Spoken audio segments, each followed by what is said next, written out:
Hi friends, అందరికీ నమస్కారం. Welcome back to J studies. Friends, ఈరోజు వీడియోలో వచ్చేసి మనము సిక్స్త్ క్లాస్ సోషల్లో సెమిస్టర్ 2 అనమాట. సెమిస్టర్ 2 నుంచి మనము 8th చాప్టర్ అయిన రాజ్యాలు మరియు సామ్రాజ్యాలు అనే టాపిక్ని ఈ వీడియోలో మనం డిస్కషన్ చేసుకోబోతున్నాం. చూడండి ఫ్రెండ్స్, ఈ చాప్టర్ అనమాట.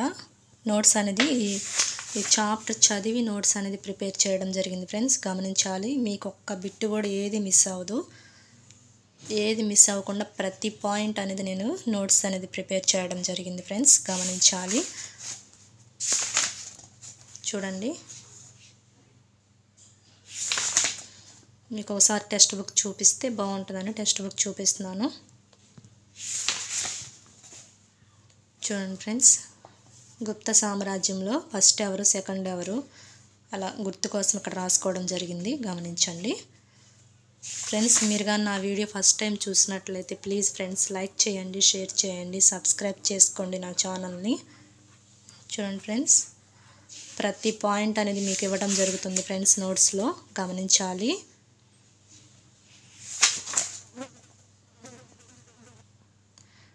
ఓకే ఫ్రెండ్స్, ఇప్పుడు నోట్స్ చూద్దాం. నోట్స్లో బిట్స్ టైప్గా అనేది చూద్దాం. చూడండి, స్కిప్ చేయొద్దు ఫ్రెండ్స్. స్కిప్ చేస్తే మీరు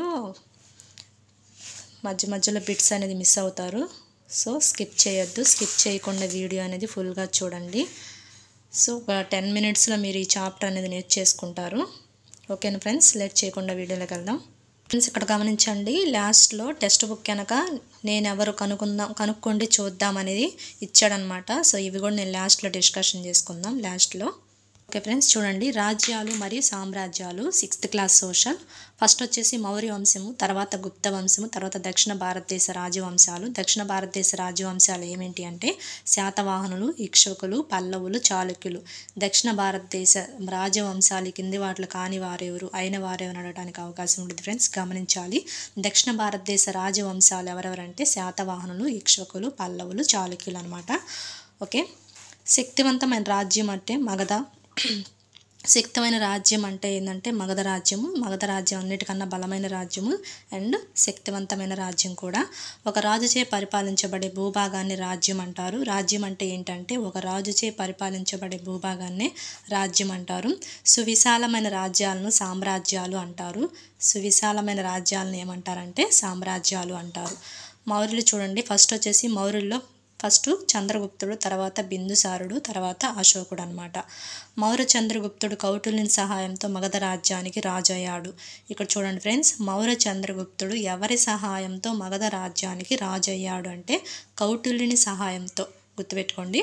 నెక్స్ట్, నందవంశపు రాజు అయిన మహాపద్మనందుని సింహాసనం నుంచి తొలగించి మౌర్య సామ్రాజ్యాన్ని చంద్రగుప్తుడు స్థాపించాడు. ఈ నందవంశపు రాజు అయిన ఎవరు? మహాపద్మనందుని. ఇతను ఏ రాజా అంటే నందవంశపు రాజు అయిన మహాపద్మనందుని సింహాసనం నుంచి తొలగించి ఈ మౌర్య సామ్రాజ్యాన్ని చంద్రగుప్తుడు అనేది స్థాపించడం అనేది జరిగింది. నెక్స్ట్, వీరు పాటలీపుత్రం అనే నగరం నుండి పరిపాలన చేశారు. వీళ్ళు వచ్చేసి ఏ నగరం నుండి పరిపాలన చేశారంటే పాటలీపుత్రం అనే నగరం నుండి పరిపాలన అనేది చేయడం జరిగింది. నెక్స్ట్ చూడండి ఫ్రెండ్స్, చంద్రగుప్త మౌర్యుని కొలువుల్లో ఉండే గ్రీకు రాయబారి మెగస్తనీస్ ఇండికా గ్రంథం రచన అనమాట.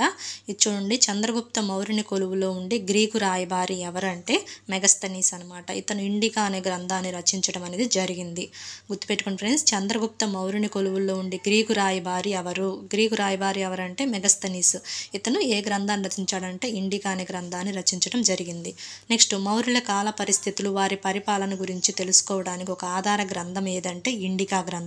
ఈ ఇండికానే మెగస్తనీస్ అనే వ్యక్తి రచించడం జరిగింది. ఈ మౌర్యుల కాల పరిస్థితులు, ఈ కాలంలో వాళ్ళ పరిస్థితులు ఎలా ఉన్నాయి, వాళ్ళ పరిపాలన ఎలా ఉంది అని తెలుసుకోవడానికి ఒక ఆధారమైన గ్రంథం ఏదంటే ఇండికా గ్రంథం అనమాట. నెక్స్ట్, కౌటిల్యుని విష్ణుగుప్తుడు, చాణక్యుడు అని కూడా పిలుస్తారు. ఈ కౌటిల్యునికి 2 పేర్లు ఉన్నాయి అనమాట. అవేంటి? విష్ణుగుప్తుడు, చాణక్యుడు అని పిలవడం జరుగుతుంది. నెక్స్ట్, కౌటిల్యుని చంద్రగుప్త ప్రధానమంత్రి ఎవరంటే కౌటిల్యుడు. ఈ కౌటిల్యుడు చంద్రగుప్త ప్రధానమంత్రి అనమాట. సో ఇతను అర్థశాస్త్రం రచించాడు. ఎవరంటే కౌటిల్యుడు అర్థశాస్త్రం రచించడం జరిగింది. నెక్స్ట్, కళింగ రాజ్యం భారతదేశానికి తూర్పు తీరంలో గల స్వతంత్రమైన విశాలమైన రాజ్యం ఉంది. ఈ కళింగ రాజ్యము భారతదేశానికి ఏ తీరంలో స్వతంత్ర రాజ్యం అని ఉందంటే తూర్పు తీరంలో స్వతంత్రమైన విశాలమైన రాజ్యం ఉంది. నెక్స్ట్, కళింగ రాజ్యాన్ని జయించడానికి ప్రయత్నించి విఫలమైన వ్యక్తి ఎవరు? ఈ కళింగ రాజ్యాన్ని జయించడానికి ప్రయత్నించి విఫలమైన వ్యక్తి ఎవరు అంటే మౌర్య చంద్రగుప్తుడు. మోస్ట్ ఇంపార్టెంట్ ఫ్రెండ్స్, గమనించాలి. నెక్స్ట్, అహింసను ప్రబోధించే బౌద్ధ మతాన్ని అశోకుడు స్వీకరించాడు. అశోకుడు ఏ మతాన్ని స్వీకరించాడంటే బౌద్ధ మతాన్ని స్వీకరించడం జరిగింది. నెక్స్ట్, 13వ నెంబర్ రాతి శాసనంలో కళింగ యుద్ధం ప్రస్తావన జరిగింది. 13వ నెంబర్ రాతి శాసనంలో కళింగ యుద్ధ ప్రస్తావన జరిగింది. కళింగ యుద్ధ ప్రస్తావన అనేది ఏ నెంబర్లో, ఏ రాతి శాసనంలో జరిగిందంటే 13వ నెంబర్.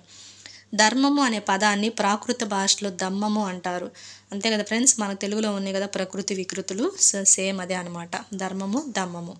నెక్స్ట్, అశోక ధర్మం యొక్క ప్రధాన సూత్రాలు: జంతువుల పట్ల దయ, తల్లిదండ్రుల పట్ల విధేయత, పేదల పట్ల సానుభూతి, పెద్దలను గౌరవించాలి, ఇతర మతాలను విమర్శించరాదు, మానవ జాతి సంక్షేమానికి కృషి చేయాలి. ఈ అశోక ధర్మం యొక్క ప్రధాన సూత్రాలు టోటల్గా 6 ఉన్నాయి ఫ్రెండ్స్. ఏంటంటే 6 ఉన్నాయి. నెంబర్ కూడా గుర్తుపెట్టుకోవాలి, 6 ఉన్నాయి. వాటిలో ఏంటి అనేది కూడా గుర్తుపెట్టుకోవాలి, కానిది అడగొచ్చు. సో ఈ మొత్తం గుర్తుపెట్టుకోవాలి. జంతువుల పట్ల దయ, తల్లిదండ్రుల పట్ల విధేయత, పేదల పట్ల సానుభూతి, పెద్దలను గౌరవించాలి, ఇతర మతాలను విమర్శించరాదు, మానవ జాతి సంక్షేమానికి కృషి చేయాలి. నెక్స్ట్,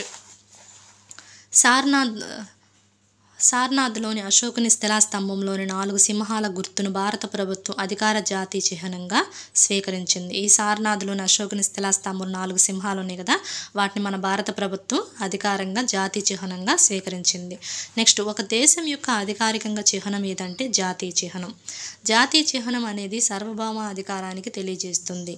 ఈ జాతీయ చిహ్నం అనేది దేనికి తెలియజేస్తుంది అంటే సార్వభౌమాధికారాన్ని తెలియజేస్తుంది. 1950 జనవరి 26 జాతీయ చిహ్నంగా గుర్తించారు. ఈ జాతీయ చిహ్నంగా ఏ ఇయర్లో గుర్తించారంటే 1950 జనవరి 26. నెక్స్ట్, 3 సింహాలు అధికారం, ధైర్యం మరియు ఆత్మవిశ్వాసం అనే 3 లక్షణాలను ప్రతీకలు. ఈ 3 సింహాలు ఉన్నాయి కదా ఈ చిహ్నంలో, దాని ప్రతీకలు ఏంటంటే అధికారం, ధైర్యము, ఆత్మవిశ్వాసం. ఈ 3 లక్షణాలు తెలియజేస్తుంది అనమాట ఈ 3 సింహాలకి. నెక్స్ట్, 4వ సింహం భారత జాతి యొక్క గౌరవానికి ప్రతీకగా ఉంటుంది. 4వ సింహం ఉండిద్ది కదా, అది కనపడదు, వెనక వైపు ఉండిద్ది. సో దానికి మీనింగ్ ఏంటంటే భారత జాతి యొక్క గౌరవానికి ప్రతీకగా ఉంటుందన్నమాట. కుడివైపు ఎద్దు కష్టపడే మనస్తత్వాన్ని తెలియజేస్తుంది.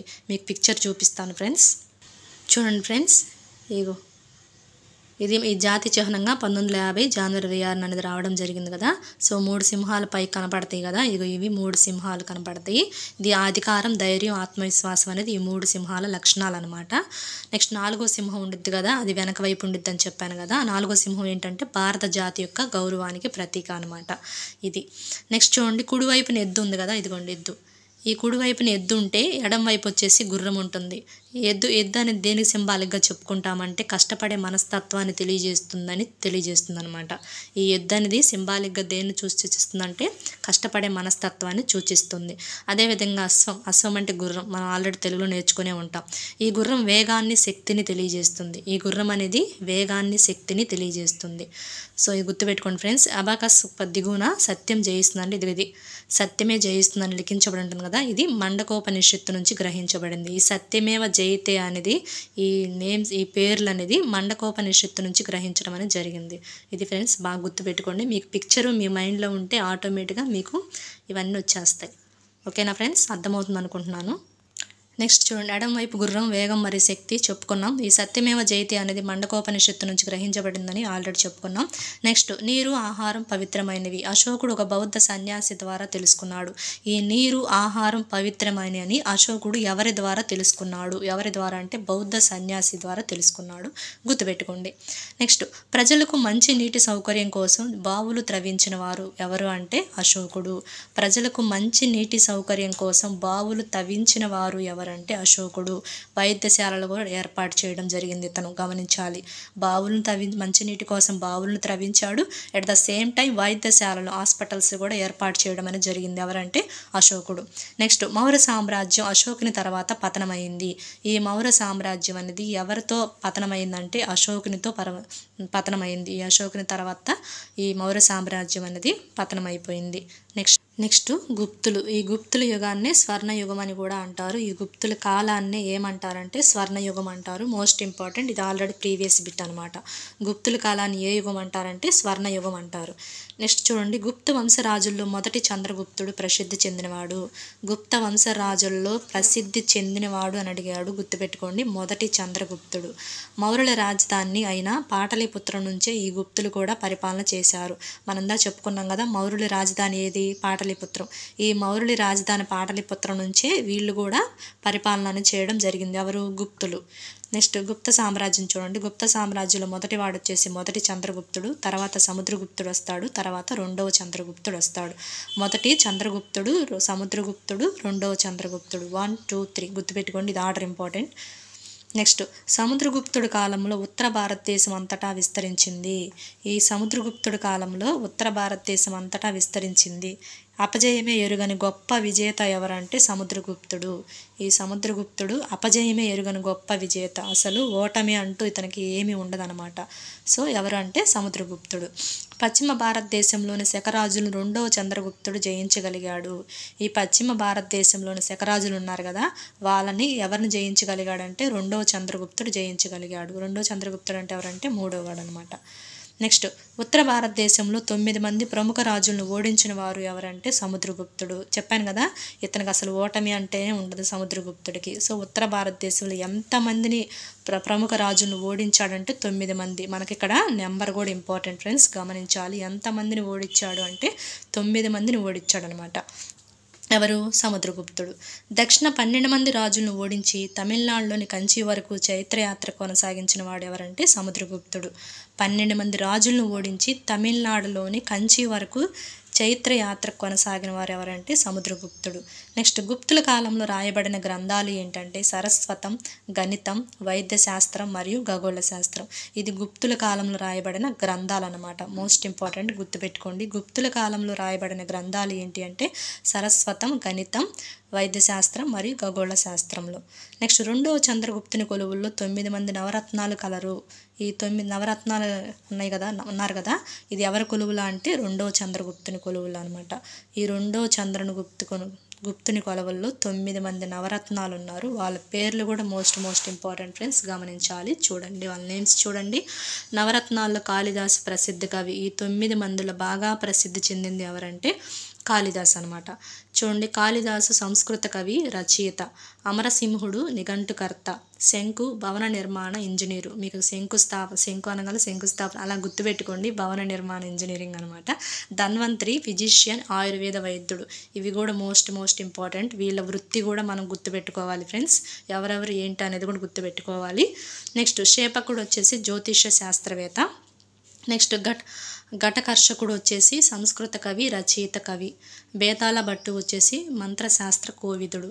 వరరుచి గణిత శాస్త్రవేత్త అండ్ భాష కోవిదుడు. వరాహమిహిరుడు వచ్చేసి ఖగోళ శాస్త్రవేత్త. నెక్స్ట్ చూడండి, పెయింటింగ్లు, వస్తుశిల్ప కళా నైపుణ్యం, అజంతా, ఎల్లోరా గుహలు ఇవన్నీ గుప్తుల కాలం నాటివే. ఈ పెయింటింగ్లు, వస్తుశిల్ప కళా నైపుణ్యాలు, అజంతా, ఎల్లోరా, చూడండి అజంతా, ఎల్లోరా గుహలు ఉన్నాయి. అవి ఎవరి కాలంలో ఉన్నాయి అంటే గుప్తుల కాలంలోనే ఉన్నాయి. నెక్స్ట్ భారతదేశంలో మొట్టమొదటి ఉపగ్రహం ఏది? Aryabhata, 1975. Last previous TET bit అనమాట, గుర్తుపెట్టుకోవాలి. టెట్లో అడిగారనమాట ఈ బిట్టు. ఇది పూర్తిగా స్వదేశీ పరిజ్ఞానంతో తయారు చేయబడింది. ఈ ఆర్యభట్ట ఉపగ్రహం అనేది పూర్తిగా స్వదేశీ పరిజ్ఞానంతో తయారు చేయబడింది. నెక్స్ట్ ఆర్యభట్ట ప్రముఖ ఖగోళ శాస్త్రవేత్త, గణిత శాస్త్రవేత్త. ఆర్యభట్ట వచ్చేసి ప్రముఖ ఖగోళ శాస్త్రవేత్త, గణిత శాస్త్రవేత్త. నెక్స్ట్ బీజగణితం చూడండి, ఇవన్నీ గుప్తుల కాలంలో కనుగొన్నవి అనమాట. ఏమేమి కనుగొన్నారు? బీజగణితం 1 నుంచి 9 సంఖ్యలు గుర్తులు కనుగొన్నారు. భారతీయ శాస్త్రవేత్తలు 0 అనే భావన అభివృద్ధి చేసింది కూడా ఈ గుప్తుల కాలంలోనే. ఆల్గారిథమ్స్ వచ్చేసి నేడు కంప్యూటర్లో ఉపయోగిస్తున్నారు. ఈ ఆల్గారిథమ్స్ అనేది కంప్యూటర్లో ఉపయోగిస్తున్నారు. ఇవన్నీ గుప్తుల కాలంలో కనుగొన్నవి అనమాట. నెక్స్ట్ చూడండి, గుప్తుల కాలంలో మరొక ప్రముఖ ఖగోళ శాస్త్రవేత్త మరియు గణిత శాస్త్రవేత్త బ్రహ్మగుప్తుడు. ఈ గుప్తుల కాలంలో మరొక ప్రముఖ ఖగోళ శాస్త్రవేత్త మరియు గణిత శాస్త్రవేత్త ఎవరంటే బ్రహ్మగుప్తుడు అనమాట. ఇతను సౌర సంవత్సరం లెక్కించగలిగినాడు అనమాట. ఈ బ్రహ్మగుప్తుడు సౌర సంవత్సరాన్ని లెక్కించగలిగినాడు. గుప్తుల కాలంలో వైద్య పరిజ్ఞానం కలిగిన నిపుణులు చరకుడు సుశ్రుతుడు అనమాట. నెక్స్ట్ గాయపడిన ముక్కులకు ప్లాస్టిక్ సర్జరీ చేసిన మొట్టమొదటి శస్త్రచికిత్స నిపుణుడు ఎవరంటే సుశ్రుతుడు అనమాట. మోస్ట్ ఇంపార్టెంట్, ఇతను ముక్కులకు ప్లాస్టిక్ సర్జరీ చేసింది ఎవరంటే సుశ్రుతుడు. చరకుడు నెక్స్ట్ చరక సంహిత అనే గ్రంథాన్ని రచించాడనమాట ఈ చరకుడు. ఇది ఆయుర్వేదిక వైద్యానికి సంబంధించిన ప్రాథమిక గ్రంథం. ఈ చరక సంహిత అనే గ్రంథాన్ని చరకుడు రచించడం జరిగింది. ఇది ఆయుర్వేదిక వైద్యానికి సంబంధించిన ప్రాథమిక గ్రంథం ఏదంటే చరక సంహిత. నెక్స్ట్ నక్షత్రాలు మరియు గ్రహాల కదలిక, భూమి గుండ్రంగా ఉందని, గ్రహణాలు ఏర్పడతాయని, గురుత్వాకర్షణ శక్తి గురించి ఇవన్నీ గుప్తుల కాలంలో ఖగోళ శాస్త్రంలో కనుగొన్నారనమాట. ఇవన్నీ గుప్తుల కాలంలో కనుగొన్నవే. నెక్స్ట్ గుప్తుల కాలంలో శాస్త్రవేత్తలు లోహ శాస్త్ర పరిజ్ఞానంలో నిపుణులు. గుప్తుల కాలంలో శాస్త్రవేత్తలు ఏ శాస్త్రంలో పరిజ్ఞానం నిపుణులు అంటే లోహ శాస్త్ర పరిజ్ఞానంలో నిపుణులు అనమాట. ఇనుము మరియు ఉక్కుతో ఆయుధాలు తయారు చేసేవారు. వీళ్ళు వేటితో ఆయుధాలు తయారు చేసేవారంటే ఇనుముతో మరియు ఉక్కుతో ఆయుధాలు తయారు చేసేవారు. నెక్స్ట్ గుప్తుల కాలాన్ని భారతదేశ చరిత్రలో స్వర్ణయుగం అంటారు. గుప్తుల కాలాన్ని భారతదేశ చరిత్రలో స్వర్ణయుగం అంటారు. హూణుల దండయాత్రల వలన భారతదేశంలో గుప్త సామ్రాజ్యం అంతరించింది. ఈ భారతదేశంలో గుప్త సామ్రాజ్యం ఎవరితో అంతరించిందంటే హూణుల దండయాత్రల వల్ల. మోస్ట్ ఇంపార్టెంట్ ఫ్రెండ్స్, గమనించాలి. ఈ హూణుల దండయాత్రల వల్ల భారతదేశంలో గుప్త సామ్రాజ్యం అనేది అంతరించింది. ఈ గుప్త కాలాన్ని భారతదేశ చరిత్రలో స్వర్ణయుగం అంటారని ఇది మనం ఆల్రెడీ ఫస్ట్ చెప్పుకున్నాం.